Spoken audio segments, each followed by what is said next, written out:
Halo, selamat bertemu kembali di Akur Channel. Saat ini Mimin ingin membagikan kembali alur cerita Swallow Star Season 2 episode 29. Semoga semuanya merasa terhibur dan dalam keadaan yang sehat terus ya. Oke guys, tanpa berlama-lama, mari kita langsung ke ceritanya. Di episode sebelumnya, yaitu pada saat kakak Susin yang memperkenalkan Lu Feng kepada Sun Chao dengan sebutan pacar Susin, dan membuat Susin menjadi kaget, karena sebelumnya kakaknya tidak pernah sama sekali menyetujui hubungan dirinya dengan Lu Feng, tapi tiba-tiba seketika keadaan telah berubah menjadi terbalik. Pacar, gumam Susin sambil menatap kakaknya, Su Gang dengan mata terbuka lebar. Apakah kakaknya tidak tahu bahwa dia dan Luo Feng sampai dengan saat ini masih belum resmi jadian? Pacar, begitupun dengan Luo Feng yang memiliki ekspresi aneh saat dia dalam diam merasa kaget sama seperti Susin. Namun, citranya tentang Su Gang sedikit membaik. Meskipun calon, saudara ipar, ini terlalu menghargai posisi dan wewenang, ia tidak dapat menyalahkannya. Luo Feng sempat tidak dibuat senang saat pertemuan dengan Su Gang pertama kali, tetapi jujur, Su Gang melakukannya untuk saudara perempuannya, dan sekarang, tiba-tiba dia aktif mempromosikan hubungan mereka. Ini tidak buruk, memiliki saudara ipar yang dapat memahami situasi. Luo Feng tersenyum pada Su Gang, aku sangat tidak sopan selama pertemuan pertama kami. Kuharap suami adik perempuanku bisa mengabaikan itu, ucap Su Gang sambil membungkuk kepada Luo Feng. Semakin aneh saja Su Gang ini, tiba-tiba dalam sekejap mata, identitas Luo Feng meningkat dari pacar Susin menjadi suami Susin. Saudaraku, Susin tidak bisa menahan teriakan kepada Su Gang. Su Gang berkata dengan nada aneh, kakakku malu. Luo Feng, aku akan bercengkrama denganmu lain kali. Untuk saat ini, aku akan kembali dengan Paman Bo dan yang lainnya sehingga kami tidak akan mengganggu perjumpaan kalian berdua saat ini. Ketika dia mengatakan itu, kemudian dia menarik lengan Sun Chao dan mengajaknya untuk pergi membiarkan Susin dan Lu Feng berduaan saja. Sun Chao, ayo kembali. Jangan ganggu mereka berdua yang tengah saling merindukan untuk bertemu, ucap Su Gang. Sontak saja ekspresi Sun Chao menjadi bengong dan canggung saat dia diseret. Kemudian saat itu Sun Chao, Su Gang, dan keluarga mereka keluar dari bandara dan dibagi menjadi 3 mobil. Sementara itu dalam limusin panjang yang elegan, Sun Chao dan Su Gang duduk di barisan belakang. Su Gang tidak sekejam sebelumnya ketika dia dengan tenang melirik Sun Chao di sampingnya. Sun Chao, lebih baik kamu tidak mengganggu hubungan saudara perempuanku dan Luo Feng, atau nanti kamu akan menyesal. Kami tumbuh bersama, jadi sebagai kakaknya, aku hanya mengingatkanmu. Para pejabat tinggi keluarga Su kami sepenuhnya menyetujui dan mendukung hubungan Su Sin dan Luo Feng.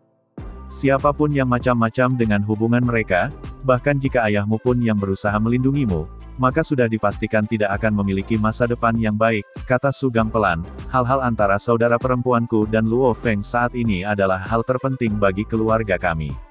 Sun Chao tetap diam, hanya terdiam saja. Setelah beberapa saat, Sun Chao muncul dengan kalimat, Su Gang, Luo Feng itu, mungkinkah itu Luo Feng dari Aula Jixian? Oh, kamu tahu, tertawa Su Gang.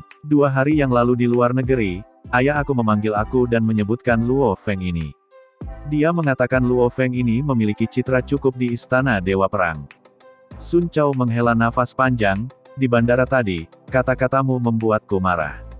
Namun, aku merasa seperti mendengar nama, Luo Feng. Dan aku ingat setelah naik mobil. Su Gang tertawa ketika menatapnya, masih ingin memperebutkan saudara perempuanku. Berebut apa? Ucap Sun Chao memelototi Su Gang, kakakmu selalu mengabaikanku dan tidak pernah memberi aku sedikit pun rasa hormat. Namun, aku tidak peduli waktu itu aku hanya berpikir bahwa aku belum menghabiskan cukup waktu dengannya. Karena itulah aku datang dengan kalian kali ini. Namun, siapa yang akan tahu bahwa pacar Susin adalah Luo Feng ini? Aku tidak bisa memperdebatkan itu. Jika aku benar-benar berusaha, ayahku mungkin akan mematahkan kakiku. Juga, ucap Sun Chao sambil tertawa. Ayah Sun Chao adalah pejuang tingkat Dewa Perang. Salah satu Dewa Perang tamu keluarga Su. Karena posisi ayahnya, Sun Chao memiliki hak untuk mengelola bisnis di bawah keluarga Su di Amerika. Sun Chao cukup mengetahui, bahwa ayahnya pun tidak akan bisa melampaui Luo Feng, jadi mana mungkin dia berani mengganggu Lu Feng. Bahkan memperebutkan seorang perempuan, dan seseorang itu adalah Luo Feng, itu sama saja dengan dia mencari kematian, gumam Sun Chao.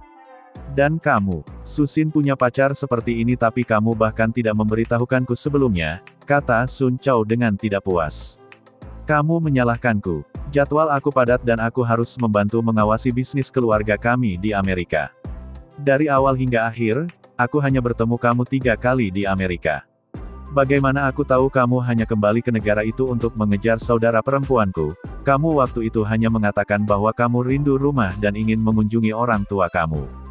Su Gang melotot. Sun Chow terdiam, kemudian Sun Chow berkata kembali, itu hanya alasan sih, kurasa aku kembali tanpa alasan. Apapun, kurasa aku bisa mengunjungi orang tuaku. Adapun Susin, pertama, dia tidak tertarik, dan kedua, hatiku menjadi dingin setiap kali aku memikirkan cerita Luo Feng, sial. Pria itu adalah dewa perang yang tak terkalahkan, yang dapat dengan mudah membunuhku dengan sangat mudah. Singkat cerita di lain tempat, sekitar jam 8 malam, dan cahaya redup dari lampu jalan tersebar di trotoar beton. Saat itu Luo Feng dan Su Xin berjalan berdampingan. Mereka makan malam bersama, dan sekarang, Luo Feng mengantarnya pulang. Orang kaya tentu berbeda. Tanah di kota markas tidak ternilai harganya, namun tempat di mana orang kaya tinggal sangat sepi. Nyaris tidak ada orang di sini, ucap Luo Feng sambil tersenyum, berbeda dengan sektor daerah tempat orang biasa, jalan-jalan akan dipenuhi dengan mobil dan orang-orang. Sektor orang kaya nyaris tidak memiliki siapapun, ucap Luo Feng kembali. Susin terdiam melirik Luo Feng dan kemudian berkata, kamu berbicara tentang orang kaya. Kamu tidak punya uang. Bahkan jika kamu menggunakan semua uang milik keluarga aku, itu masih tidak akan cukup untuk membeli jet otomatis kamu. Ucap Susin yang ternyata dia sudah tahu cerita Luo Feng ini. Maklum untuk cerita dewa perang ini sendiri sudah tersebar ke seluruh penjuru dunia. Meskipun keluarga Su adalah salah satu dari 12 keluarga di negara itu dan sangat kaya, sebagian besar uang mereka diinvestasikan dalam aset modal. Uang yang sebenarnya dapat mereka gunakan memang tidak cukup untuk membeli jet tempur otomatis milik Luo Feng. Bagaimana kamu tahu tentang pesawat jet tempur otomatis aku? Ucap Luo Feng sangat terkejut, padahal dari awal tadi dia sengaja menjemput Susin tanpa menggunakan kendaraan pribadi. Dia pun menggunakan kendaraan inventaris Aula Jixian dengan diantar sopir, dan sopirnya telah di Luo Feng suruh pulang duluan ke Aula Jixian. Ketika mereka makan, Luo Feng tahu bahwa Su Gang dan yang lainnya sengaja menyembunyikan informasinya ketika mereka berada di luar negeri. Namun ternyata kertas tidak bisa membungkus api. Setelah kejadian di rumah lelang Istana Dewa Perang, Luo Feng menjadi lebih terkenal. Susin mengetahui hal ini melalui forum diskusi internal aliansi HR. Luo Feng pemeriksa hebat, jetmu diparkir di sektor Mingyue, tapi tidak ada pilot yang masuk atau keluar. Mungkinkah, bahwa kamu seorang pilot? Susin mulai terkikik. Luo Feng pun hanya terdiam tidak mengatakan apa-apa. Sekedar informasi ya guys, seorang pilot, atau setiap pilot dari setiap pesawat tempur akan membutuhkan pelatihan ekstensif. Tidak peduli seberapa jeniusnya mereka tidak bisa menjadi pilot pesawat tempur tanpa pelatihan dalam waktu yang, karena untuk mengendarai jet tempur dibutuhkan pengalaman jam pilot yang sudah tinggi, dan tidak sembarang pilot. Luo Feng bukan pilot, orang-orang dari aliansi HR dengan mudah dapat menentukan itu. Jadi, Luo Feng pasti mengendarai jet otomatis. Sebagian besar pejuang reguler tidak mengetahuinya, tetapi para petinggi dari aliansi HR jelas mengerti tentang hal itu. Bahkan para pejabat tinggi di Aula Beladiri Jixian seperti penguji dan penyelidik harus membayar setelah diskon dengan harga 180 miliar dolar Cina untuk pesawat jet tempur otomatis tingkat kaisar. Negara lain dan aliansi HR ingin membelinya. Selama kamu bisa membayar harganya. Beli sesuatu dengan harga 200 miliar. Mungkin hanya dalam mimpi saja ya guys. Bagaimana kalau kita naik pesawat jet tempur otomatis? Usul Luo Feng. Susin menginginkannya, tetapi dia melihat arlojinya, sudah terlambat sekarang. Jadi jika kita bergegas ke sana untuk menumpanginya, mungkin sudah jam 11 atau 12 malam saat kita kembali. Itu tidak akan lama, tersenyum Luo Feng saat ia memerintahkan pesawat jetnya untuk datang. Apa yang kamu lakukan? Tanya Susin dengan nada bingung. Luo Feng tersenyum misterius saat dia mengangkat kepalanya ke langit. Susin, masih bingung, juga mengangkat kepalanya ke arah langit. Sebuah cahaya yang mengalir berhenti di langit di atas, dan tiba-tiba muncul jet tempur segitiga biru tua. Perlahan-lahan turun. Susin melihat jet tempur segitiga di udara.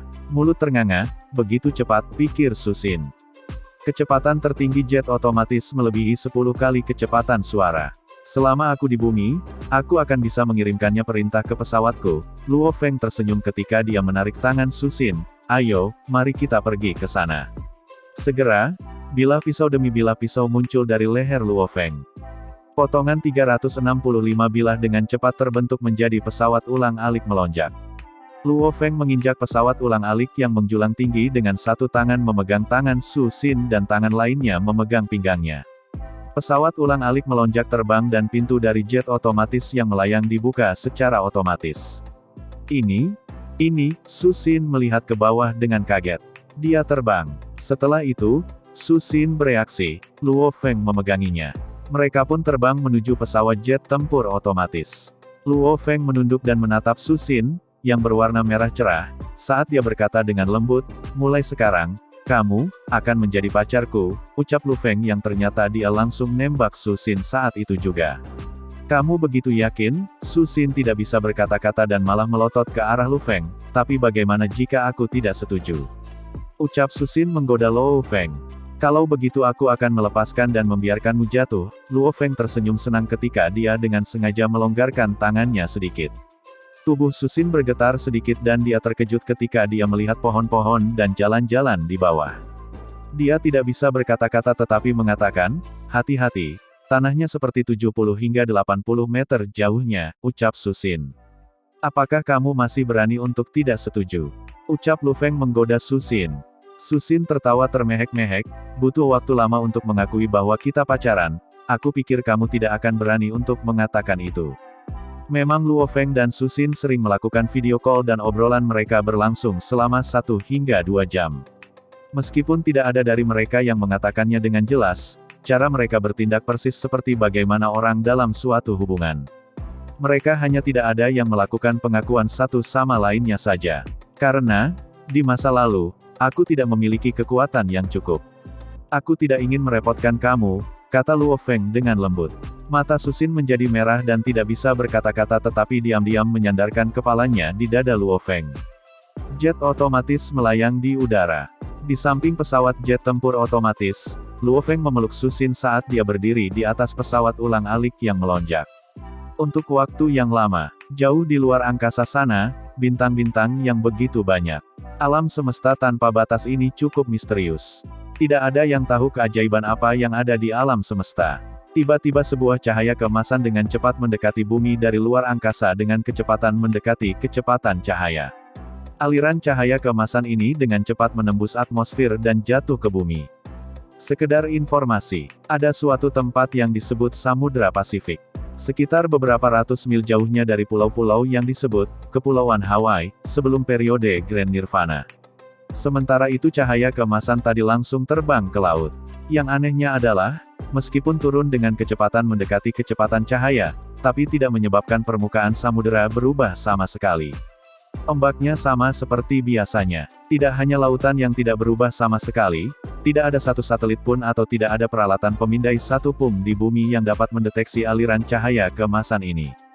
Setelah cahaya keemasan itu jatuh ke dalam laut, dan sekitar 3000 meter, cahaya keemasan sudah menghilang, dan telah berubah menjadi telur hitam berbentuk oval yang berdiameter sekitar 12 meter, namun ada tanda emas aneh di permukaan telur hitam tersebut, namun perlu diingat bahwa, telur naga, saja di bumi hanya memiliki diameter sekitar 1 meter.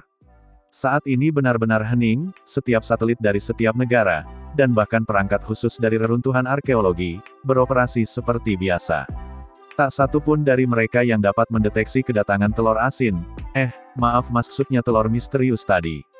Dan scene ini pun mengakhiri cerita alur Swallow Star Season 2 episode 29, jangan lupa untuk subscribe dan like-nya ya guys, sampai ketemu di episode selanjutnya, bye-bye.